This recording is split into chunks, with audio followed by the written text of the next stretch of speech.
Nah, tanda orang baik itu Allah jadikan hajat-hajat manusia itu pada dirinya. Jadi orang minta bantuan pikiran, orang minta bantuan tenaga kah, minta bantuan harta kah, minta bantuan apakah, bila datang, nah ini tanda bahwa kita dikehendaki Allah orang yang baik gitu. Nah, ada orang yang serabang alih, orang tuh yang dikehendaki Tuhan kada bagus, kita susah, ojak kawan, jangan datang ke sana, cang, bok dua nih ngalih gitu. Nah kan ada manusia kayak itu. Jangan minta pikiran pendapat ke sana ngalih takutan. Nah berarti orang itu kada dikehendaki baik oleh Allah. Orang kada mau barak lawaninya. Kalau orang dikehendaki Tuhan baik itu, Allah bukakan hati-hati hambanya untuk datang minta pertolongan kepada orang itu. Orang takut-takutan itu akibat terlalu banyak pengeluaran. Pengeluaran banyak, pemasukan kada sesuai, lalu tak hutang. Bila tak hutang, lalu susah hidup kita. Nah, itu akibat dari tamak itu. Pemasukan 100.000 sehari, pengeluaran 200.000, lalu tak hutang. Jadi kadang mau mengurangi pengeluaran itu kadang mau. Jakanya mau mengurangi pengeluaran itu, manusia kada akan susah, kada akan tersirit dengan hutang itu.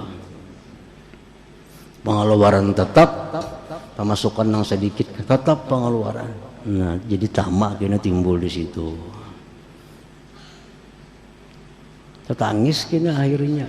Ada kau bayar hutang itu banyak yang menangis kada kau bayar hutang. Padahal seorang juga salah. Kada mau ingat dulu bertukar. Akhirnya sampai waktunya kada kau lagi bayar hutang menangis. Nah, kalau orang diciptakan Allah miskin, artinya Tuhan nyuruh memakai baju kanaah. Kalau orang ini diberi Tuhan kekayaan, Allah nyuruh ini berpakaian dengan sifat pemurah dan berbuat baik. Yang kedua-duanya sama-sama mulia di sisi Allah. Orang yang susah tapi kanaah, orang yang sugih tapi sosial, sama mulia di sisi Allah. Kada kalah derajat orang miskin yang kanaah dibanding orang kaya yang sosial itu, kada kalah. أعوذ بالله من الشيطان الرجيم بسم الله الرحمن الرحيم. Keterangan tentang dicelaknya bersangatan tamak dan tamak, dan dipujinya sifat qanaah dan sifat iktisad, kesederhanaan. Yang bagi lil fakir ayyakuna qani'a, sayogianya bagi orang yang fakir bahwa dia itu bersifat qanaah. Orang miskin, orang yang fakir, supaya fakirnya itu menjadi nilai di sisi Allah, maka si fakir itu mestinya qanaah. Apa qanaah itu artinya? Arti qanaah itu ar-ridha bil mawjud,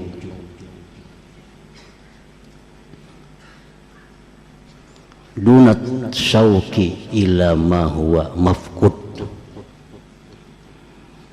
Jadi qanaah itu ar-ridha bil mawjud dunat syauqi lima huwa mafqud. Itu arti qanaah. Ridha dengan yang ada, ridha dengan yang ada, tidak ingin kepada sesuatu yang tidak ada. Nah, itu namanya qanaah.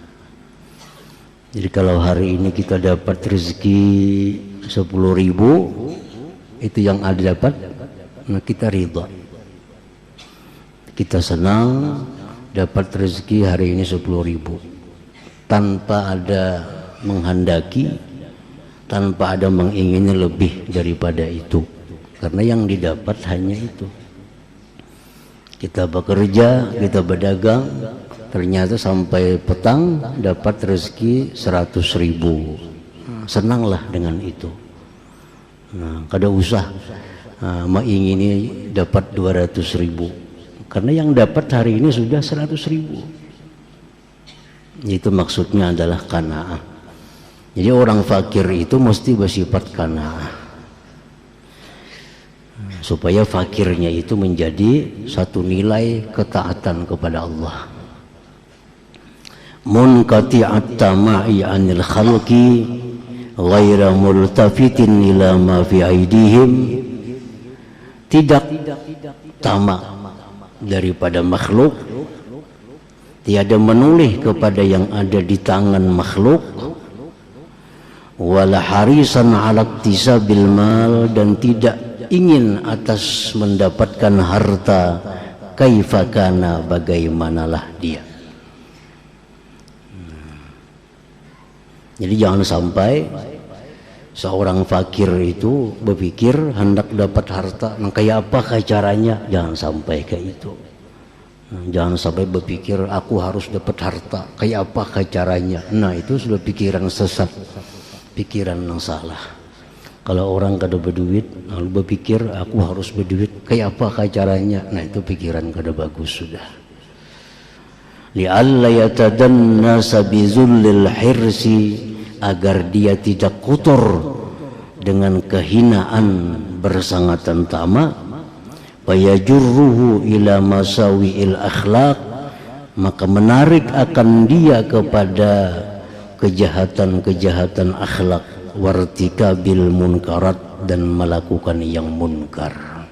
Kalau orang sudah mulai tamak lalu berpikiran harus dapat kayak apapun caranya, nah itu sudah tanda membawa dia kepada munkar kena jadinya.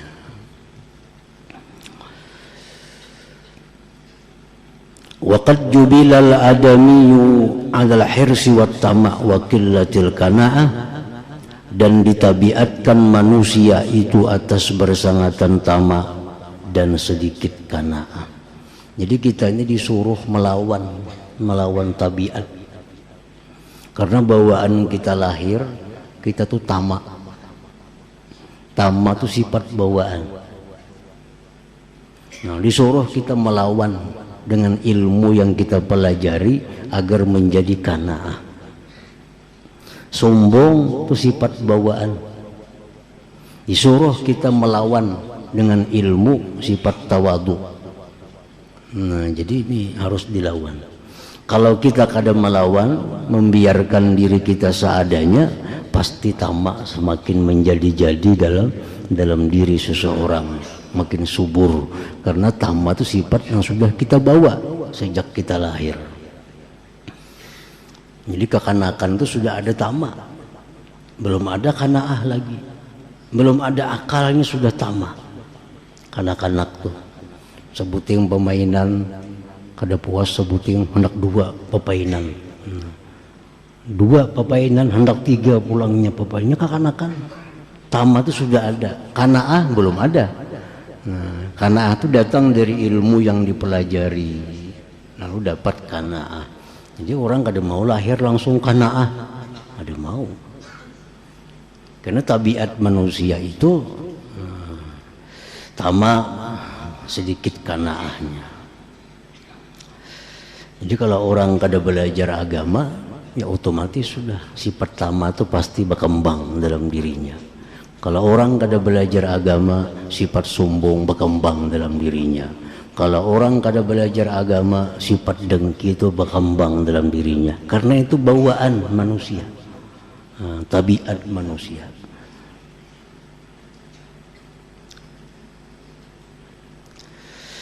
Qala Rasulullah sallallahu alaihi wasallam, Rasulullah bersabda, "Lau kana li bani Adam wadiyani min zahabin labtagha lahum thalitha." Ujar Nabi, jikalau manusia itu ada mempunyai dua lembah dari emas, niscaya dia mencari yang ketiga. Dua sudah berisi gunung emas, tetap hendak pulang mencari kalau ada gunung yang ketiga. Nah, itu tabiat manusia. Kalau kada dilawan dengan ilmu tentang qanaah, maka akan terus demikian. 3 hendak 4, 4 hendak 5, 5 hendak 6. Itu tabiat manusia, bawaan manusia demikian. Nah, wa ilaju dzalik la yakunu illa bi umurin. Obat demikian tidak ada melainkan dengan beberapa perkara. Nah, kayak apa caranya supaya kita ini bisa qanaah? Kayak apa caranya supaya kita ini jangan terlalu tamak. Tamak itu boleh aja ada cuma sedikit. Killatut tamak itu kada bapak, yang kada baik itu terlalu tamak. Nah, mengobati diri supaya bersifat qanaah, sifat tamak itu jangan terus berkembang. Beberapa perkara. Al-awwalu, yang pertama, al-iktisadu fil ma'isah warifqu fil infaq. Kesederhanaan dalam penghidupan dan lembut dalam pengeluaran. Itu pertama. Agar kita bisa qanaah, agar bisa kita kada terlalu tamak menyadangi pengeluaran. Menyadangi pengeluaran. Bila pengeluaran ini terlalu ganal, otomatis tamak. Pengeluaran ganal, baju hendak nang larang, sepatu hendak nang larang, mobil hendak nang bagus, semua hendak nang hara-hara. Otomatis pengeluaran ganal, lalu banyak keperluan duitnya. Nah, lalu timbul tamak di situ. Jadi pengeluaran ini kada disesuaikan.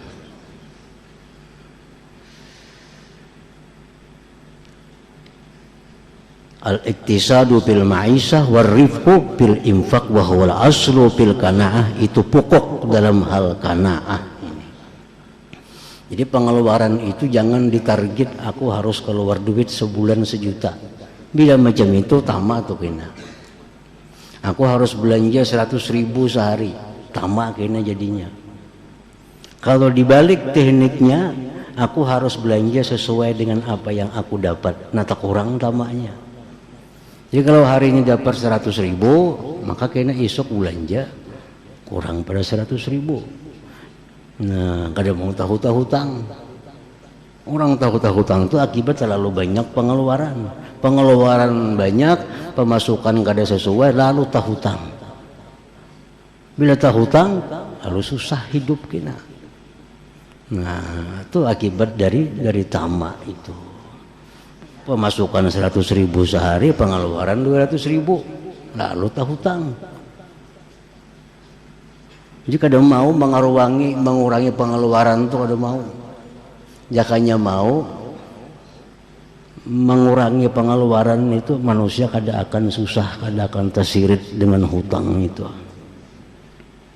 Pengeluaran tetap, pemasukan yang sedikit tetap pengeluaran. Nah, jadi tamak kena timbul di situ. Tetangis kena akhirnya. Ada kau bayar hutangnya itu banyak nang menangis kada kau bayar hutang. Padahal seorang juga salah. Kada mau ingat dulu bertukar. Akhirnya sampai waktunya kada kau lagi bayar hutang, menangis. Bainna man kasura kharjuhu wattasa'a infaqu lam tumkinhul qanaah. Orang yang banyak pengeluaran, kharjuhu pengeluaran, wattasa'a infaquhu luas belanja, lam tumkinhul qanaah, kada mungkin kawa qanaah. Kalau orang banyak pengeluaran, apa nang hendak kepingin itu kada mau qanaah. Pasti kurang.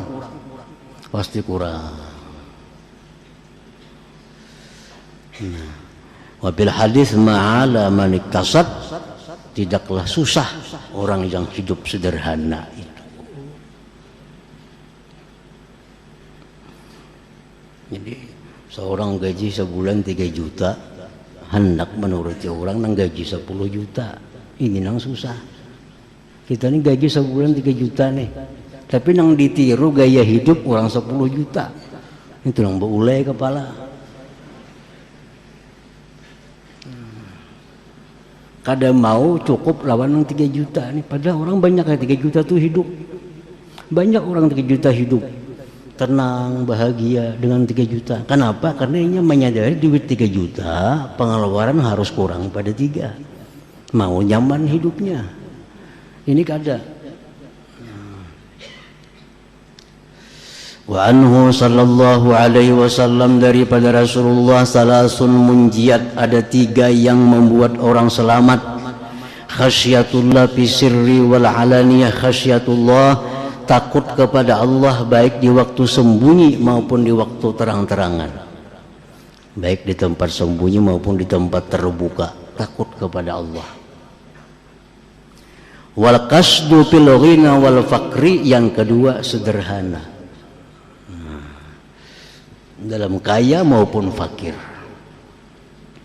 Wal adlu fir ridha wal ghadab, dan bisa bersikap adil di waktu senang maupun di waktu marah. 3 itu kalau bisa dalam diri kita ada, kita selamat dah. Wa anhu sallallahu alaihi wasallam al-iktisab wa husnus samti wal hadiyus salih juz'un min bid'in wa 20 juz'an minan nubuwah. Kesederhanaan, baik berdiam, petunjuk yang saleh, itu bagian dari lebih 20 bagian kenabian. Nah, jadi pertama, supaya kita bisa hidup itu qanaah, menyadangi pengeluaran, menyadangi pengeluaran, menyadangi belanja, yang terlalu belanja. Satu itu. Asani yang kedua, supaya bisa qanaah tadi, ayyatahaqqaq bi anna rizqa alladhi qudira lahu la budda wa ayyatiyah wa illam yastadda hirsuh.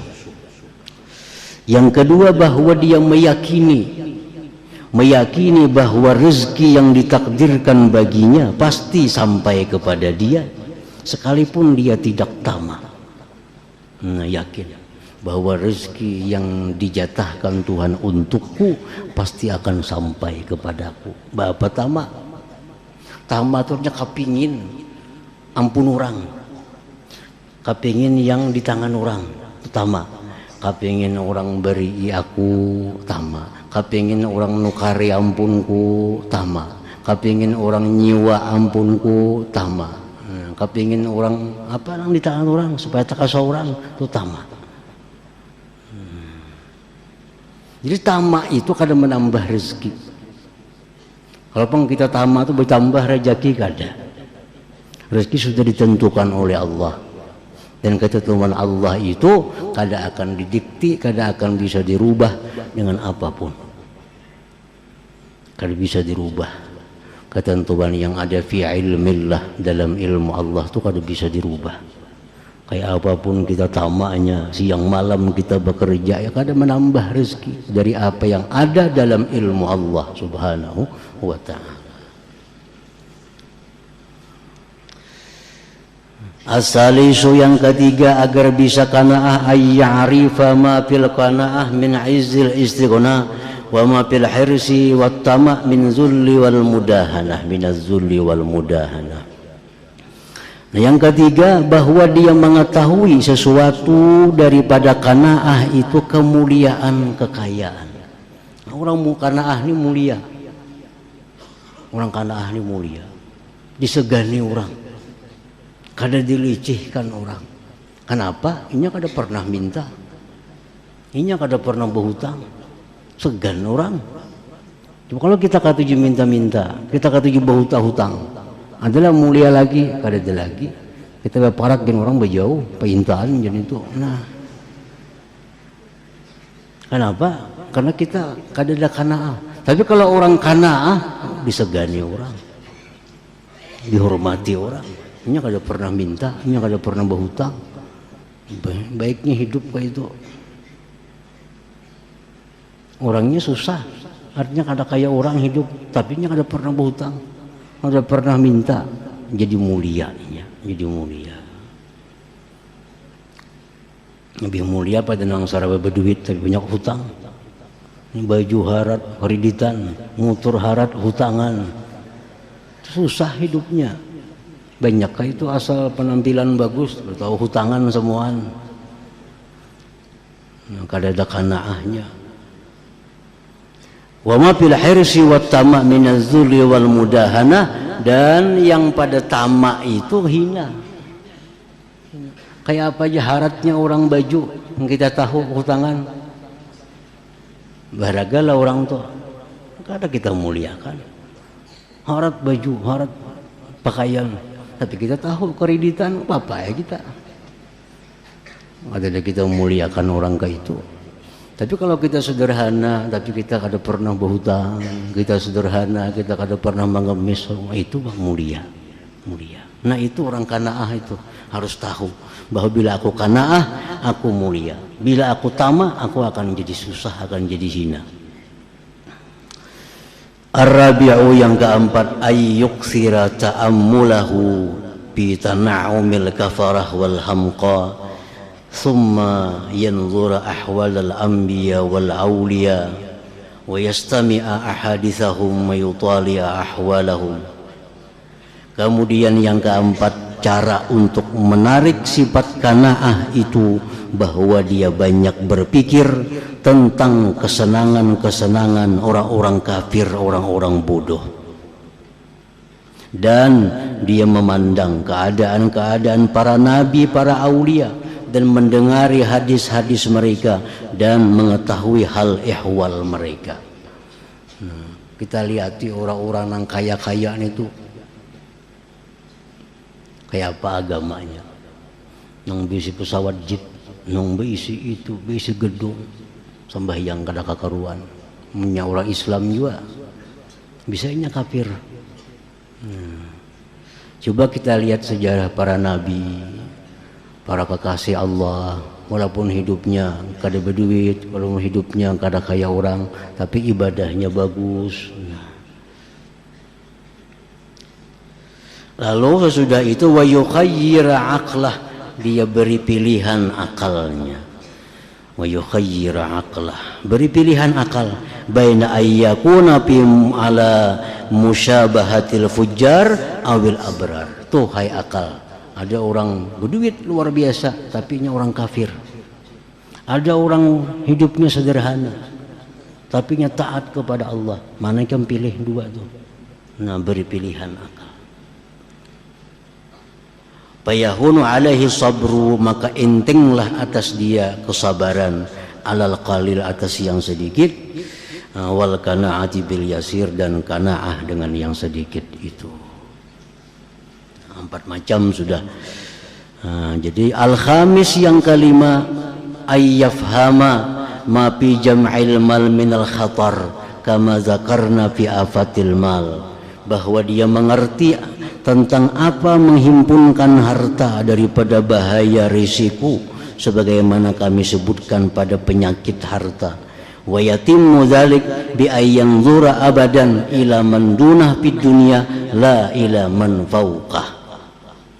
Nah, jadi yang kelima ini supaya bisa sifat qanaah itu ada, memandang orang yang di bawah daripada dunia, jangan hendak memandang orang yang di atas tentang dunia ini. Jadi urusan dunia ini kita pandang ke bawah. Banyak lagi yang sakit pada kita, banyak yang susah pada kita, kita masih nyaman. Nah, kita pandang, kalau kita merasa puas dengan yang ada nih, kita dapat hari ini 100.000, kita pandang kawan berapa 60, kita berapa selawe, inting jadinya. Syukur kita dapat 100 nih. Nah, bila kita memandang ke bawah itu urusan dunia, kada mau susah. Di situ adanya qanaah. Bila kita memandang orang yang di atas, kada mau nyaman, kada mau nyaman.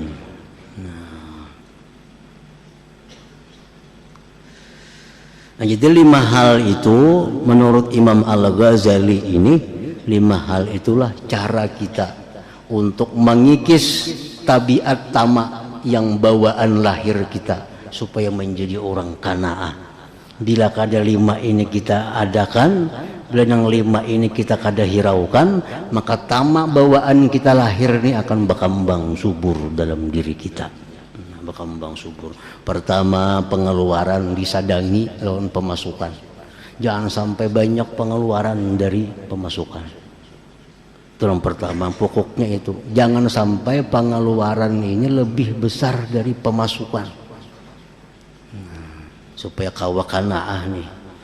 Yang kedua, kita meyakini bahwa rezeki itu pasti sampai kalau memang itu ampun kita. Ada usaha himat-himat, ada usaha setama-tama. Memang rezeki kita pasti Tuhan menyampaikan dengan cara yang Dia kehendaki. Yang ketiga, kalau aku hidup kanaah, kada mengemis, kada kabur tangga senang kemari, aku mulia hidupku.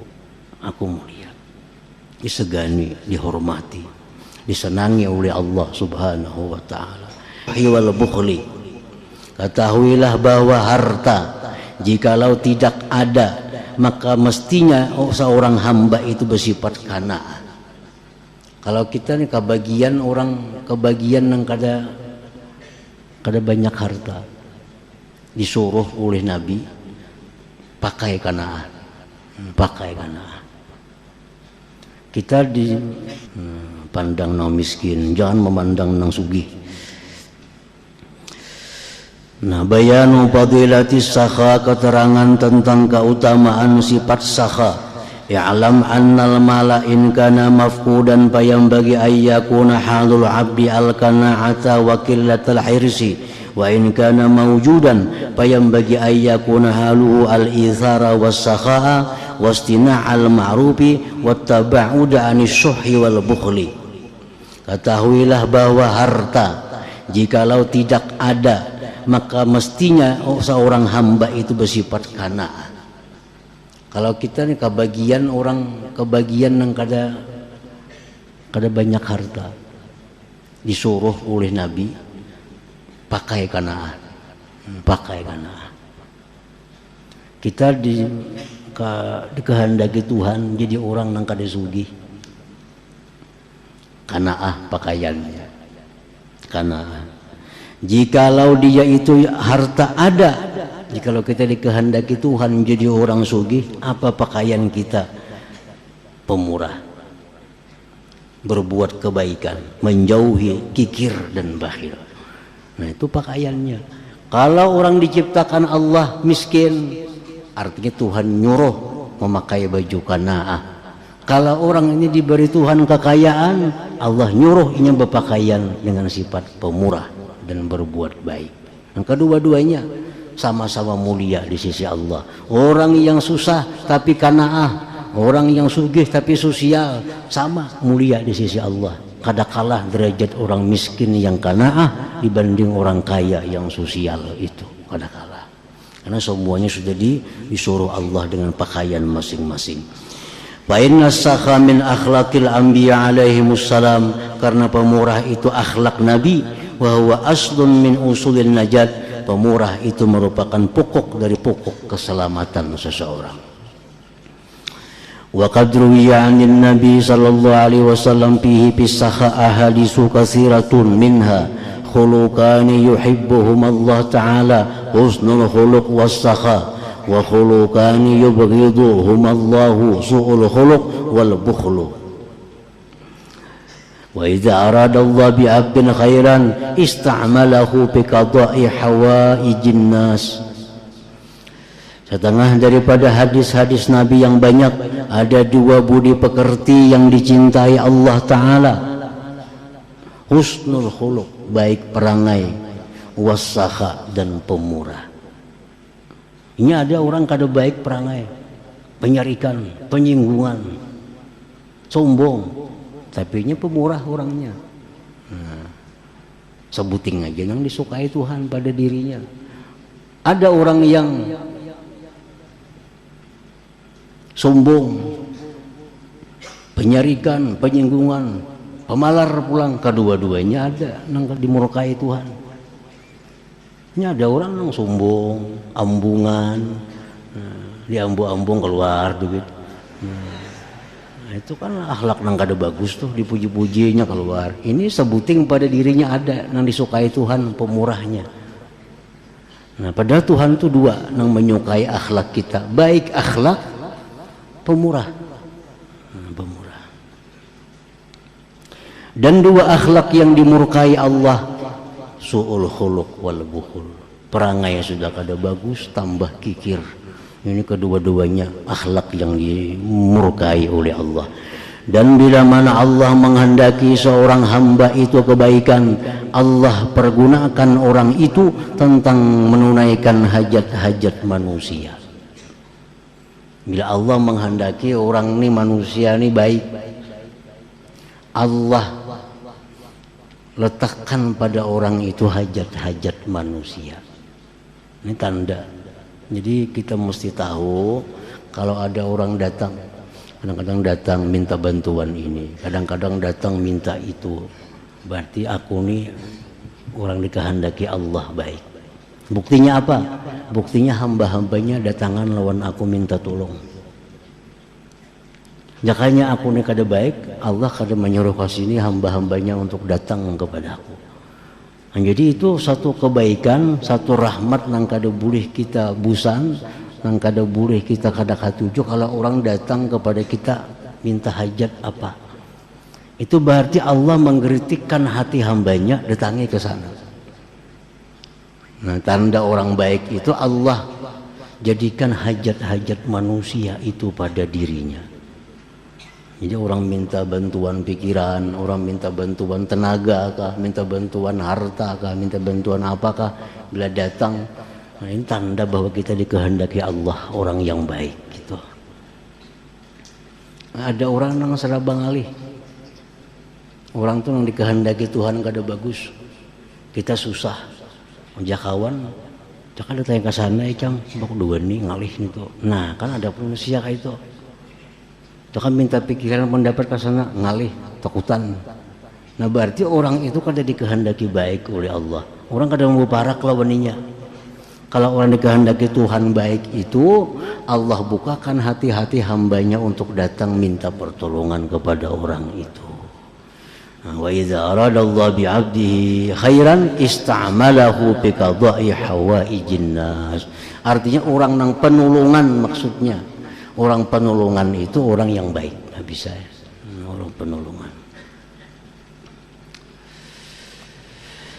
Wa anhu sallallahu alaihi wasallam inna mujibatil maghfirah, bahwa yang menyebabkan datangnya ampunan Allah badlut ta'am, memberi makan orang, baik orang miskin, baik orang kaya, siapapun, nah, diberi makan. Tuh mendatangkan ampunan dosa kepada kita. Wa ifsa'us salam, menebarkan salam. Wa husnul kalam, dan baik bicara, bicaranya bagus. Maka itu mendatangkan ampunan juga dari Allah Subhanahu wa taala kepada orang tersebut.